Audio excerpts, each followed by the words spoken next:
Iran ने America और Israel के गिराए गए ड्रोन की मरम्मत करके उन्हें दोबारा बना लिया है। ये खबर पिछले कुछ दिनों से सोशल मीडिया पर बहुत तेजी से वायरल हो रही है। लोग कह रहे हैं कि ईरान ने हर्मिस, प्रेडेटर और ग्लोबल हॉक जैसे महंगे ड्रोन्स को गिरा दिया, उनकी मरम्मत की और अब वे ईरान के म्यूजियम में रखे हुए हैं। कुछ पोस्ट में तो लिखा है कि ईरान ने इन्हें पूरी तरह ठीक करके फिर से उड़ाने लायक बना दिया है। ये पोस्ट कहते हैं कि अमेरिका इन ड्रोन को लाखों डॉलर में बेचता है और भारत ने भी इन्हें खरीदा है। फिर कुछ लोग मजाक में कहते हैं कि हम तो गौमूत्र और गोबर से खेलने वाले लोग हैं, मतलब भारत को पिछड़ा बताने की पूरी कोशिश। लेकिन असल में ये खबर कितनी सच्ची है, चलिए अब आपको मैं वो बताती हूँ। नमस्कार, मेरा नाम है शालिनी और आप देख रहे हैं द न्यूज़ 15। सबसे पहले ये समझना जरूरी है कि ईरान को दुश्मनों के ड्रोन गिराने और उनकी टेक्नोलॉजी समझने का काफी पुराना अनुभव है। साल 2011 में ईरान ने लॉकहीड मार्टिन RQ-170 सेंटिनल नाम का अमेरिका का एक बेहद एडवांस स्टेल्थ ड्रोन पकड़ लिया था। ये ड्रोन बहुत हाईटेक माना जाता था। ईरान ने उसे सिर्फ दिखाया ही नहीं, बल्कि उसकी टेक्नोलॉजी को अच्छी तरह स्टडी भी किया और बाद में उसी जैसा अपना ड्रोन बना लिया, जिसे शहीद 171 सिमोर्ग कहा जाता है। फिर 2019 में ईरान ने अमेरिका का Northrop Grumman RQ-4 Global Hawk drone भी मार गिराया। इस ड्रोन की कीमत करीब $123 मिलियन बताई जाती है। ईरान ने इसके टुकड़े समुद्र से निकाल कर उन्हें जोड़ने की कोशिश की और उनकी टेक्नोलॉजी को समझने की कोशिश की। इसी तरह पहले भी एल्विट हर्मिस 450 जैसे इजरायली ड्रोन ईरान या उनके सहयोगी गुटों ने गिराए थे। इन सब से सीख लेकर ईरान ने अपना ड्रोन प्रोग्राम और मजबूत किया और बाद में शहीद 129 जैसे ड्रोन बनाए, जो काफी हद तक अमेरिका के प्रेडेटर ड्रोन जैसे दिखते हैं। सीधी भाषा में कहें तो ईरान दुश्मन के गिराए गए ड्रोन को सिर्फ नष्ट नहीं करता, बल्कि उनकी टेक्नोलॉजी को समझकर उससे कुछ नया बनाने की कोशिश भी करता है। अब 2026 की इस जंग की बात करें तो फरवरी के आखिर में अमेरिका और इजराइल ने ईरान पर हमले शुरू किए। इसके बाद ईरान की सेना ने दावा किया कि उन्होंने 13 से ज्यादा अमेरिकी और इजरायली ड्रोन गिरा दिए। इनमें जनरल एटॉमिक्स MQ-9 रीपर, जिसे लोग शिकारी भी कहते हैं, Northrop Grumman RQ-4 Global hoc और इजराइल का एल्विट हर्मीस 900 जैसे ड्रोन शामिल बताए जा रहे हैं। ईरानी मीडिया और IRGC का कहना है कि इन ड्रोन को मिसाइलों और एंटी एयरक्राफ्ट गनों से मार गिराया। ईरान का दावा है कि गिराए गए ड्रोन के टुकड़े और कुछ दोबारा जोड़े गए हिस्से अब उनके नेशनल एरोस्पेस पार्क या एरोस्पेस म्यूजियम में रखे जा रहे हैं। नवंबर 2025 और फरवरी 2026 में ईरान ने इन म्यूजियम में प्रदर्शन भी किया था। अब दिलचस्प बात यह है कि म्यूजियम में अमेरिका और इजराइल के झंडे जमीन पर पेंट किए गए हैं, ताकि आने वाले लोग उन पर चलकर दुश्मनों का अपमान दिखा सकें। हालांकि वहां जो ड्रोन दिखाए गए हैं उनमें से कई पूरी तरह काम करने वाले नहीं हैं, कुछ सिर्फ उनके टुकड़ों से बनाए गए मॉडल हैं।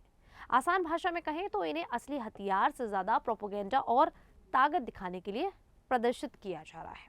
तो सवाल है कि ईरान ये सब क्यों कर रहा है? असल में ईरान दुनिया को ये दिखाना चाहता है कि उसकी एयर डिफेंस सिस्टम काफी मजबूत है और दुश्मन के महंगे से महंगे ड्रोन भी उसे आसानी से नहीं हरा सकते। ईरान कोशिश करता है कि जो ड्रोन गिराए जाते हैं उनके पार्ट्स और टेक्नोलॉजी को ध्यान से स्टडी किया जाए, ताकि उसी से सीखकर अपने नए ड्रोन बनाए जा सके।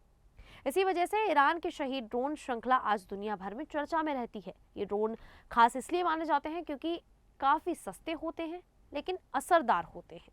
अगर कीमत की बात करें तो अमेरिका का Northrop Grumman RQ-4 Global Hawk drone करीब $120 मिलियन यानी कि करीब $12 करोड़ का होता है।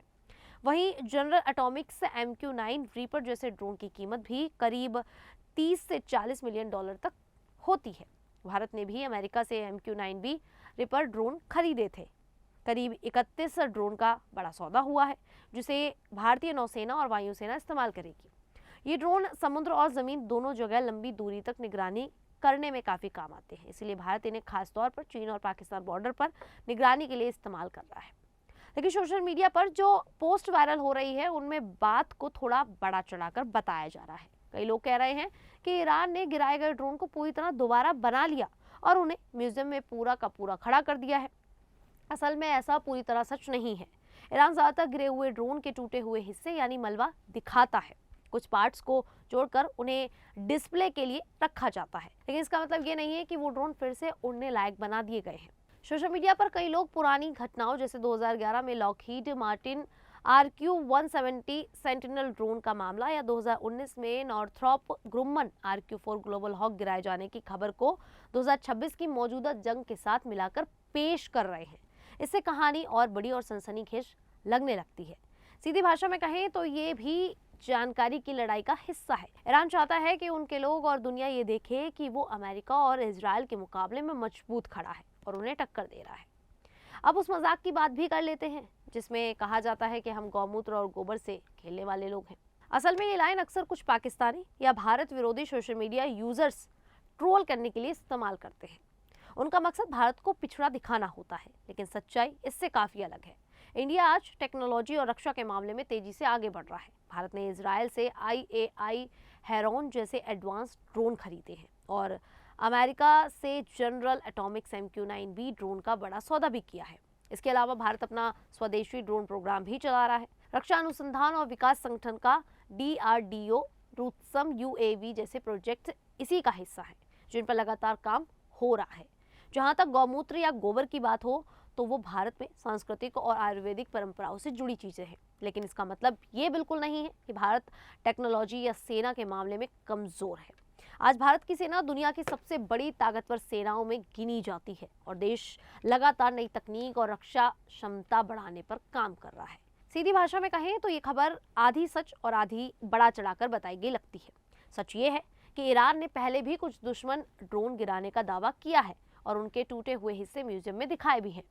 ऐसे डिस्प्ले का मकसद लोगों का मनोबल बढ़ाना और दुश्मनों को ये संदेश देना होता है कि ईरान कमजोर नहीं है। हालांकि इसकी सच्चाई कुछ और ही है। खैर, आप लोगों को क्या लगता है, आप हमें कमेंट करके जरूर बताएं।